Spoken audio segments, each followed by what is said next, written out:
প্রশ্ন যে ইন্ডিয়া জোট ভাঙলেন কেন আপনি? কার ভয়ে ইন্ডিয়া জোট ভাঙলেন কেন আপনি? কার ভয়ে ইন্ডিয়া জোট ভেঙেছেন?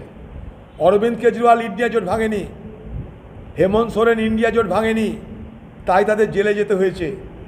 আর আপনি খোকাবাবুকে বাঁচাতে, ইডি আর সিবিআইয়ের হাত থেকে খোকাবাবু যাতে রক্ষা পায়, তার জন্য আপনি ইন্ডিয়া জোট ভেঙে আপনি মোদির দালালি করেছেন। আপনি নিজে বলছেন ইন্ডিয়া জোট আপনি বানিয়েছিলেন। সেই ইন্ডিয়া জোট ভাঙলেন কেন আপনি? কাকে খুশি করতে, কার হাত থেকে বাঁচতে? আমার প্রশ্ন আপনার কাছে থাকলো। আপনারা বলবেন অধীর চৌধুরীর জন্য। ইন্ডিয়া জোটে যখন নাম দিয়েছিলেন আপনি, তখন অধীর চৌধুরী কোথায় ছিল? তখন অধীর চৌধুরী কি আপনার সুনাম করেছিল? তখন অধীর চৌধুরীকে আপনার বিরোধিতা করেনি? সব জেনে ইন্ডিয়া জোটে গেছিলেন কি করতে আপনি? ইন্ডিয়া জোটের নামকরণ করতে আপনি এত উৎসাহিত হয়েছিলেন কেন? রাহুল গান্ধীকে নেতা বলতে গেছিলেন কেন? তারপরে বেরিয়ে আসার কারণটা কি কি? মানুষ এগুলো সব জানে। ইন্ডিয়া জোটের সঙ্গে আপনি বেইমানি করেছেন।